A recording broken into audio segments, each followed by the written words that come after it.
"You're dismissed," Candace chirped, tossing a Havix Group mug across the table like it was a consolation prize on a rigged game show. It clattered against the conference room wall, sloshing lukewarm coffee down the side like the world's saddest waterfall. "Enjoy unemployment," she added, flashing her Invisalign smile like she'd just delivered a TED talk on nepotism.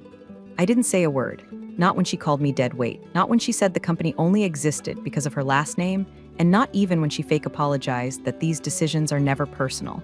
I just stood there while the team looked down at their keyboards like they were trying to tunnel out through Excel. She wanted a scene.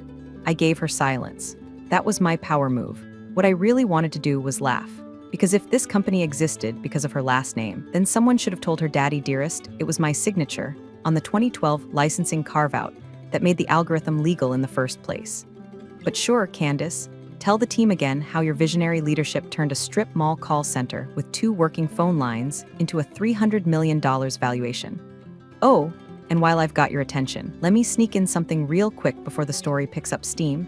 If you're enjoying this ride and you're not subscribed yet, go on and hit that button. It helps us out way more than you think. And throw a like if Candace already reminds you of someone in your office who thinks Slack emojis count as leadership. All right, back to our regularly scheduled humiliation. My palms were sweating, but my jaw stayed locked. 22 years. I joined Havix before it had a working coffee machine. Back when the company handbook was just a post-it note that said try not to get sued. I built the vendor chain. I wrote the compliance roadmap. I created the licensing structure. I was the first one in, last one out. And somehow I still ended up standing under fluorescent lights while a Nepotism Barbie with a trust fund and a motivational quote tattoo fired me in front of my team like it was performance art. Mug rolled to a stop at my feet. I bent down, picked it up, and turned it in my hands. On one side it said Havix, built to last. On the other side in tiny print was our legal tagline, licensing proprietary systems for adaptive integration. And I almost laughed, because I was the one who built the proprietary system. And I was the one who owned the adaptive integration license. I didn't need to argue. I didn't need to scream or throw it. All I needed to do was walk to my car, call one very specific person at Action Tech, our would-be acquirer, and quietly remind them that their $300 million purchase, yeah, that was a lease. A lease with a very narrow clause tied to my continued employment. Candace didn't know about the clause. No one did. Hell, I had forgotten about it until last night, and I was rage scrolling through old contract folders at 3:07 a.m. with a bottle of Pinot and a mouthful of sour gummy worms. Clause 14.3b, buried in a 2012 separation agreement. At the time, Havix had been splitting IP rights for tax purposes. We carved out the compliance algorithm, my algorithm, into a shell LLC in my name for liability insulation. It was supposed to revert to Havix fully in 2020. The clause was never closed. The CTO forgot. Legal forgot, I forgot, until last night. Now it was my ace. I dropped the mug in the trash on the way out. The receptionist tried to make eye contact, bless her heart, but I didn't stop. I didn't say goodbye to the team. I didn't grab the folder of paperwork Candace had flung at me like she was on an episode of The Apprentice, Family Edition. I just walked out of Havix for what they thought was the last time. They didn't know the deal wasn't done. They didn't know the license wasn't theirs. They didn't know the woman who just managed spreadsheets was about to pull the pin on a legal grenade they'd been sitting on for over a decade. But they would, very soon. The thing about rage is it makes you thorough. Not loud, not reckless, thorough. And I was halfway through alphabetizing my archive drive by emotional trauma when I found it. Buried under a folder titled Tax Shield June 2012, in a subfolder called IP Agreements Do Not Edit, sat a 14-page PDF I hadn't opened in over a decade. Clause 14.3b, there it was, glowing like a flaming middle finger from the past. I scrolled past the boilerplate, past the indemnity clauses, past the obscure legalese no one ever reads. Page 9, in the event of unilateral termination of the undersigned without cause, IP rights for adaptive licensing module revert in full to the entity B. Harland Holdings, LLC, that entity, still active, still in good standing with the Secretary of State, and still 100% mine. I leaned back in my chair, wine glass in one hand, trackpad in the other, rereading the clause like it was a bedtime story for grown women who have had enough of corporate fairy tales. The same compliance algorithm Candace and her brother were shopping around for $300 million didn't even belong to Havix. It was leased to them, on a knife-edge clause tied to me. I swirled the wine, Chardonnay, a little warm, didn't matter. I opened my phone and scrolled to F. There he was, Franklin Ramirez. Once a junior dev on my team, now VP of Integration Strategy at Action Tech, the very company sniffing around to acquire Havix. Last time we spoke, he was still trying to convince me that craft kombucha could totally replace coffee. I tapped the call button.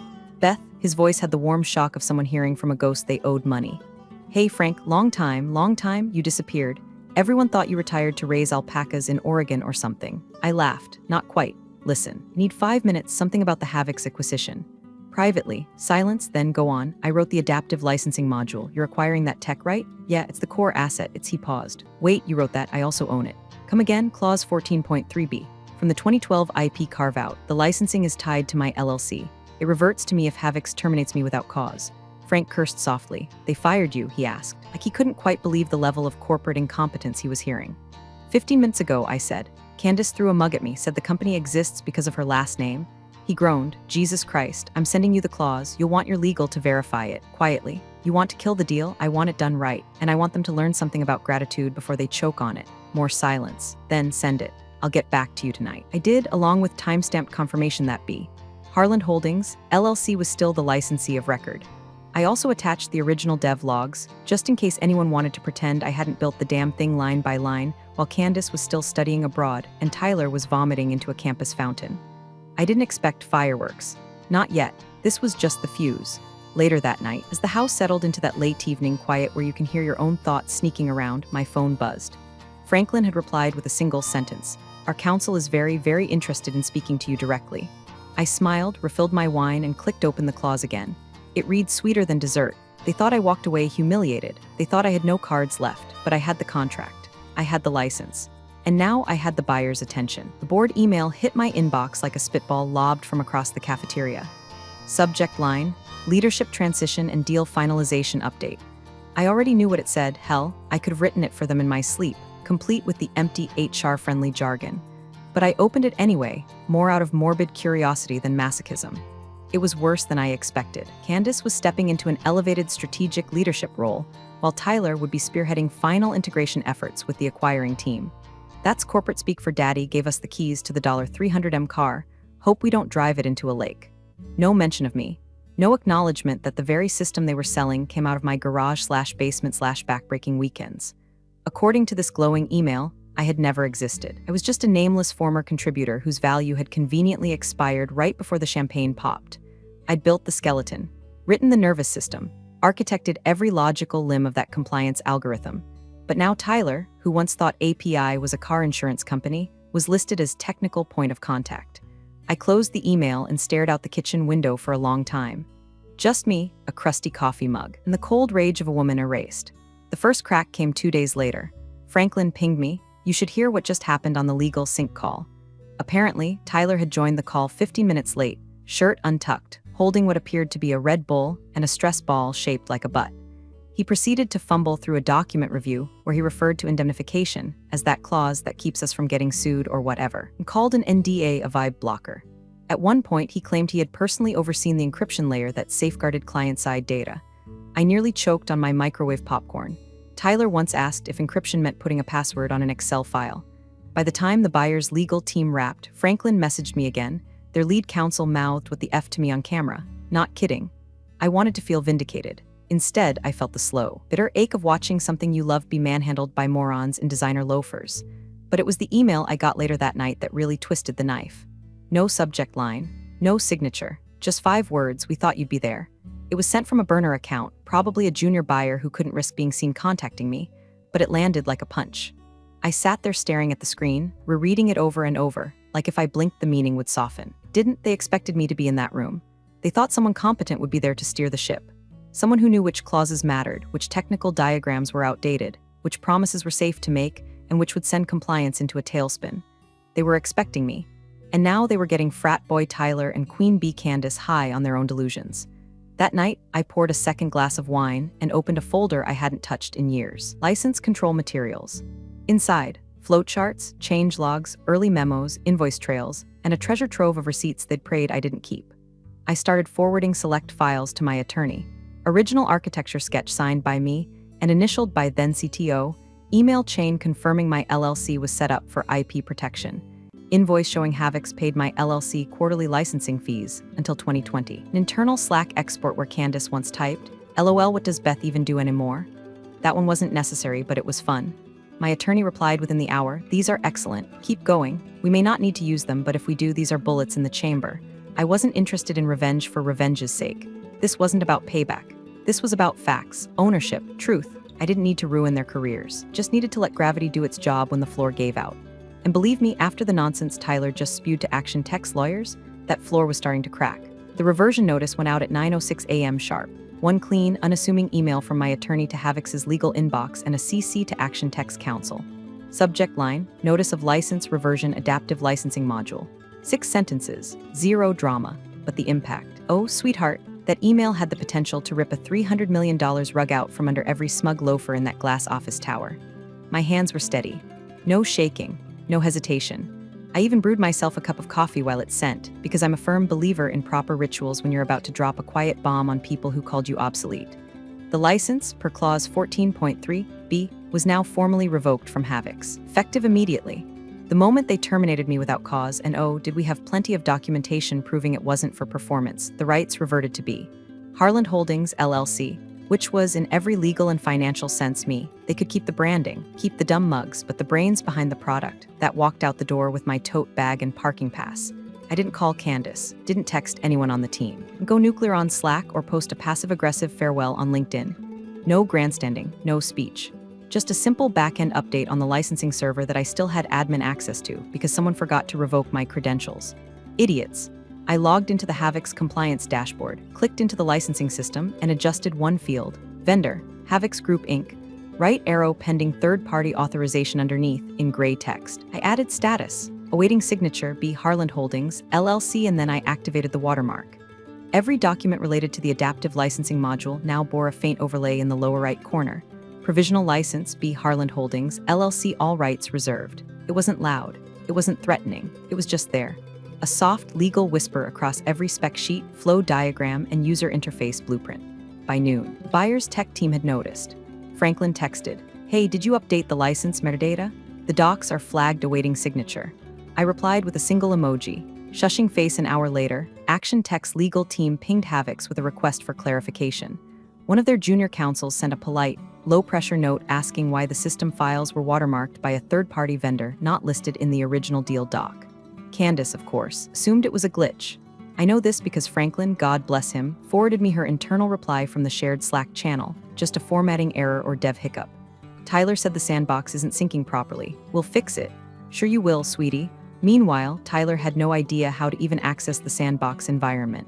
The last time I checked, he still thought Git was a type of malware. He'd probably just opened a blank Excel sheet and typed encryption true in the top left cell. But no one panicked. Not yet. This wasn't a nuclear strike, it was a slow leak in the oxygen tank. Power was shifting and I could feel it, like pressure building in a sealed room. Only I had the key to the airlock. The buyer didn't pull the plug, not yet. They were too close, too committed, and too confused. But now, they were alert, they were watching, and they were questioning. That was all I needed for now. The real storm was still ahead. But today I pressed exactly one button, and the whole damn machine hiccuped. It started with a harmless question. One of those seemingly polite, almost too casual inquiries that lawyers ask when they already know something's wrong but want to watch you lie about it in real time. "We noticed Bethany Harland isn't on your organizational chart," said the lead buyer from Action Tech, flipping through the slide deck like he was sorting junk mail. "Is she no longer with the company?" Candace smiled. That glossy, over-rehearsed kind of smile that doesn't reach the eyes and usually precedes a text talk about embracing disruption. Her voice dripped fake warmth. Bethany was part of an earlier phase of the project. We've since streamlined operations. My brother Tyler has taken over that vertical. Streamlined operations. That's what they're calling it now. Tyler, sitting to her left in a too-tight blazer and what I swear was a Supreme-branded tie clip, cleared his throat. "Yeah, we've modernized the stack. The old compliance code was legacy stuff. I built the current framework myself." Franklin, seated across the table, didn't even blink. He just scribbled something into his legal pad and nodded. "Interesting. Interesting is corporate dialect for you just stepped in something, and I'm letting you track it around the room." Action Tech's lead counsel, a woman named Denise with the kind of perfectly ironed expression that only 30 years of mergers can create, looked up and asked, "Can we get documentation of Tyler's involvement in the technical design of the adaptive licensing module?" Silence. Tyler looked to Candace. Candace looked to the Havix CFO, a man whose soul was visibly trying to exit through the pores on his forehead. "Of course," Candace said, too fast. "We'll have our legal and dev teams assemble something before close of business today." "Perfect," Denise said, sliding her folder shut with a polite smile. "Let's hold final signatures until then. Just standard clarification protocol." It wasn't, and everyone in that room knew it. Because when Denise said standard, what she meant was suspicious. And when a buyer delays final signature on a $300 million deal because they don't know who built the product they're buying, it's not a protocol delay. It's a yellow flag flapping so hard it might snap off the pole. Back at Havoc's HQ, the tension spread like a rash. The CFO canceled his golf trip. 2 board members held an impromptu alignment call that devolved into a full-blown blame ping-pong match by the 10-minute mark. Someone from PR was seen wandering the hallway with a stapler in one hand and a bottle of Tums in the other. The receptionist said she hadn't seen Candace's assistant cry that hard since HR forgot her birthday. Meanwhile, I stayed quiet, still invisible, still legacy. No gloating, no email bombs, no anonymous tips to the press. Just me and my laptop in a cozy coffee shop 3 blocks from Havoc's, sipping black coffee and watching the system I built slowly glitch under the weight of their arrogance. They thought I was gone. They thought I'd packed up my pride and left it on the conference table next to the HR folder and the branded mug. But in their rush to erase me, they'd forgotten one thing. You can't delete the architect and expect the building to hold. They wanted my name off the charts, off the emails, off the documents. Fine, because now it was showing up somewhere else. Right where they couldn't ignore it, stamped across every page of the compliance module as B. Harland Holdings, LLC, third-party licensee. And thanks to a line in an old agreement they never read, they needed my signature to close the deal. Candace was still smiling, still smug, still spinning half-truths like she was auditioning for a reality show called Boardroom Barbie. But the buyer was watching. The CFO was sweating, and I was right where I needed to be, just outside the room, waiting. Candace called it a moment of alignment. The rest of us would have called it what it was. Damage control wrapped in motivational fluff. She gathered the board and senior staff into conference room A, the fancy one with the fake cherrywood table and the smart glass windows that never worked right, and launched into what she must have thought was a rallying speech. This company is on the brink of something historic, she beamed, pacing like a cruise ship magician. Yes, the buyers had questions. That's normal. But let's stay focused. This is about legacy, about family, about resilience. Translation, ignore the legal landmine we stepped on and keep smiling for the cameras. Then she pivoted. As for Bethany, she paused, eyes scanning the room with a carefully calculated amount of disdain. Look, she was good at what she did. She was reliable. But let's be honest, she was the help. She managed data. She documented things. She wasn't a strategist. Not like us. Not like us. There it was. The royal we of entitlement. The CFO's mouth tightened. One of the board members, a wiry man named Alan who remembered me from the company's broken-busted strip mall days, shifted uncomfortably but said nothing. Candace wrapped up with a flurry of buzzwords and a promise. Let's get through this minor hiccup and celebrate properly tomorrow. We'll finalize the signature, toast to our future, and then it's smooth sailing. And by God, she meant it. That night, she threw a rooftop party at a hotel downtown. A candlelit affair with signature cocktails named The Closeout and a banner that read, $300M and climbing. Everyone showed up. Tyler rolled in 20 minutes late with 2 girls from accounting, already buzzed and reeking of someone's perfume. By hour 2, he was slurring his words and waving around his phone to show off a meme he made. Dude, look, he barked to anyone who'd listen. I made this gif of Bethany's old spreadsheet blinking you've been replaced. Get it? Because the chick who made the spreadsheet got canned? They laughed. Not because it was funny, but because they had to. That's how the Candace Kingdom worked. What Tyler didn't know, what none of them knew, was that while he was spilling vodka cranberry on his loafers and Candace was blowing air kisses at the investors, I was 30,000 feet above ground, somewhere over Missouri, in seat 11A of a red-eye flight chartered by Action Tech. No press release, no fanfare, just a quiet ticket booked under consultant IP compliance oversight with a private car waiting on the tarmac. Action Tech wasn't buying smoke and mirrors. They weren't buying Vibe decks and rebranded verticals. They were buying compliance. And now that they'd seen the watermark, traced the license trail, and reviewed the clause, there was only one person they wanted walking them through the final verification. Me. The buyer's lead counsel called it an essential integrity check. I called it poetic as hell. At the airport, a man in a navy suit met me at the gate. No introductions. Just a nod and a folder marked final phase, signature prep. Inside, every document Candace had claimed to finalize, and across the bottom of each page, in highlighter yellow, were the same 4 words, signature required B. Harland, I didn't smile, not yet. That would come later in the boardroom, when I slid my card across the table and watched Tyler's mouth forget how to form words. But in that moment, with the city lights blinking beneath the plane window and their champagne party just hitting full swing, I leaned back in my seat, adjusted my blazer, and reread the clause I knew by heart. In the event of unilateral termination, license shall revert in full. I wasn't just back. I was the signature, and they were about to learn what happens when you try to sell the house without the deed. The boardroom looked like a crime scene waiting for a confession. Polished chrome, stacked legal binders, bottled water labels perfectly aligned like military recruits. At the head of the table sat Denise, Action Tech's lead counsel, cool as dry ice in a hurricane. Around her, two corporate attorneys, the head of M&A and Franklin, who refused to make eye contact with Candace from the moment she strutted in. And Candace did strut. She entered first in a white blazer that probably cost more than the entire Havoc server room. Behind her was Tyler, cheeks flushed with either confidence or hangover, wearing sunglasses indoors like a failed TikTok coach for startup bros. "Let's close this deal," she chirped like she was announcing a wedding toast instead of trying to finalize a $300 million acquisition built on a paper-thin lie. "Glad to hear it," Denise replied flatly, sliding a document packet toward them. "We'll just be confirming a few final elements before signature." "No problem," Tyler said, flashing a thumbs up. "We've got all the ducks in the row. Legal vetted it, tech's clean, and the IP's fully in-house now." "Fully in-house." Denise's pen paused mid-signature. "Yeah, I mean, I built most of it," Tyler said, flipping his laptop open like it might provide supporting evidence. "It's proprietary, all Havoc's, nothing external, 100% ours." He nodded like a bobblehead made of hubris. Denise didn't respond right away. She turned instead to her associate and whispered something.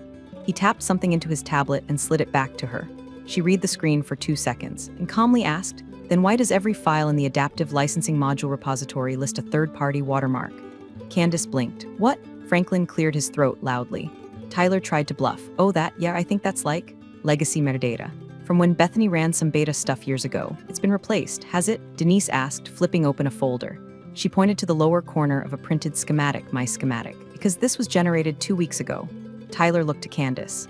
Candace looked like she'd just bitten into a lemon labeled consequences. That's when the door opened. No knock, no announcement, just me. I stepped inside like I'd never left. Clean gray suit, no makeup. Hair pinned back.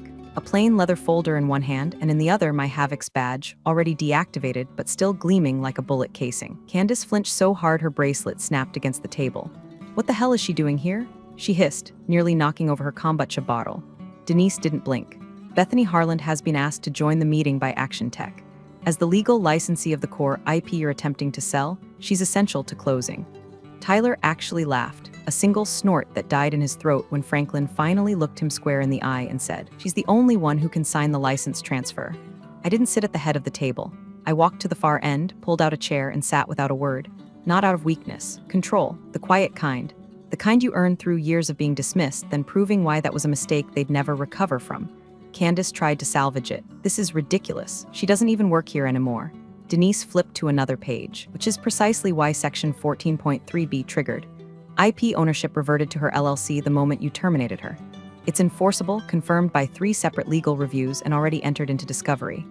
I didn't smile, not yet, but I did tilt my head just slightly, just enough to meet Candace's eyes across the table, and let her see what real leverage looks like. She opened her mouth to protest, then closed it. Once in her carefully curated life, Candace Hawthorne had nothing to say. And me? I hadn't said a damn thing since I walked in. Didn't have to. The knife was already in. I waited until the silence had ripened, until every eye in the room had ping-ponged between Denise, Tyler, and the suddenly radioactive folder of legal documents spread across the table like the aftermath of a failed cover-up. Then I reached into my leather folio, pulled out a single cream-colored business card, and slid it deliberately slowly across the glass table to the lead buyer. No dramatic flourish, no speech, just the sound of soft cardstock gliding across corporate ego. He picked it up, turned it over once. "Read it. B. Harland Holdings, LLC founder and principal licensee Adaptive Compliance Systems exclusive rights holder." He didn't raise an eyebrow, didn't look shocked. He just leaned back in his chair, tapped the card against his notepad twice, then turned his head toward Tyler, who was starting to sweat through his off-white collar. Then he asked it. The question that detonated the whole illusion. "So, is the $300 million deal off, or is he the one who's fired?" The oxygen got vacuumed out of the room. Tyler made a sound, somewhere between a laugh, a cough, and a whimper, and looked to Candace like she had the cheat codes. But her hands were already inside the folder, shuffling documents with the desperation of a magician, realizing the rabbit is missing. Wait, we had full internal clearance," she stammered. "Our legal said the IP was clean. It's our software." Denise's eyes didn't move from the card in her hand. The Havoc CFO leaned forward, pale as office drywall. "Candace, did you verify the license status post-termination?" "I didn't need to," she snapped. She was staff. "Owned it? I thought Tyler said it was," but Tyler was now trying to minimize his own involvement like a rat, realizing the ship has holes on all decks. "I mean, yeah, but like, I didn't say I built the whole thing," he sputtered. "I said I helped. It's like a team thing, a vibe." Franklin covered his mouth. I wasn't sure if it was to hide a smirk or to keep from laughing out loud. Candace rifled through the contract binder, fingers moving faster now, searching for a magic clause that didn't exist. "There has to be Section 9? No, 10, where's that IP summary appendix?" Denise didn't help her. She turned to her own counsel instead, who nodded and leaned in to say the final blow, calmly, clearly. Section 14.3b is enforceable. Confirmed. The moment Miss Harland was terminated without cause, all licensing rights to the adaptive licensing module reverted to B. Harland Holdings, LLC. Havix no longer has the authority to sell it. Not without her consent. The room froze. The CFO's jaw clenched. One board member sat back, whispering something sharp to another. I saw the PR director slowly lower her pen and slide her notepad under her chair like she didn't want her name attached to any of this. Candace opened her mouth again, but this time nothing came out. Just a low inhale, like she'd finally realized the party was over. She wasn't the host. She was the mess. Tyler tapped aimlessly on his laptop, then closed it altogether when he realized no one was going to save him. I didn't move, didn't blink. Let them sit in it. Let them feel it. The culmination of 2 decades of being sidelined, overlooked, edited out of my own legacy, all funneled into this one perfect moment of silence that said everything I didn't have to. They tried to erase the wrong person. Now the ink was bleeding through the page. I reached for my water, took a sip. Then I leaned back, crossed one leg over the other, and let them come to grips with what they'd just lost. Or rather, what they never really owned in the first place. They held the vote behind closed doors, but the glass walls didn't hide much. I sat just outside, sipping a bland office cappuccino from the machine that had replaced the one I installed back in 2011. The same machine Tyler once broke trying to make oat milk from scratch. Through the frosted panel, I saw the CFO stand, pacing in tight little circles. 2 board members gestured toward a printout, likely the clause. Franklin sat with his arms crossed, unmoving. Denise didn't bother looking at anyone. She already knew how this ended. 20 minutes later, the door opened. The CEO himself, Candace's father, Harold Hawthorne, stepped out with the kind of expression you only see in courtrooms and funerals. He avoided my eyes, but nodded once, sharp and shallow. "Miss Harland," he said, voice flat, "the board has voted unanimously to remove Tyler Hawthorne from the transaction, effective immediately." I raised an eyebrow, waiting. "And Candace has been placed on administrative review pending a full internal audit." Ah, so she hadn't just lost the deal, she'd lost the room. Franklin walked up next. "We've drafted amended terms," he said, holding out a new packet with a tab marked signature, consultant. "We'd like you to sign under your own name and under your LLC, triple rate. Non-compete waived. You'll have autonomy to oversee all license transitions." I flipped to the last page. Read it once. Read it again. They were doing everything they could to make this right. Not out of morality, but out of necessity. And that I could live with, I signed. One clean stroke of ink across a line that had until now been reserved for men in suits who thought they invented everything they inherited. When I stood, I didn't smile. I didn't gloat. I just closed the folder, slid it back to Franklin, and walked out. In the hallway just past the frosted glass and the stunned silence, Candace stood by the copier, arms crossed, face frozen. Her heels were off. Her bun had collapsed. Her phone was in her hand. Whatever lifeline she was searching for clearly wasn't picking up. She saw me. I slowed. She opened her mouth, maybe to protest, maybe to beg, maybe just to breathe, but I said nothing. Nothing was the only answer that mattered. I walked past her like she was a locked door in a building I no longer needed keys for, because now I was the building. 1 week later, the company website updated their vendor page. Exclusive compliance systems partner B. Harland Holdings, LLC. Every new product, every client license, every audit trail and signature funnel all went through me. Tyler's LinkedIn went quiet. His co-founder title mysteriously vanished. Candace's PR assistant issued a vague press release about wellness leave and family recalibration. And me, I went home, fed my plants, slept a full night for the first time in months, started drafting a white paper for the next phase of compliance tools. I didn't dance on their graves. I didn't need to. They handed me the deed, and I walked away without a match in sight. Sometimes revenge doesn't look like fire. Sometimes it's just ownership. Thanks for watching, you cubicle warriors. Hit that subscribe button. Unless you're my old boss, then you're on your own. Revenge of the coffee pot strikes again.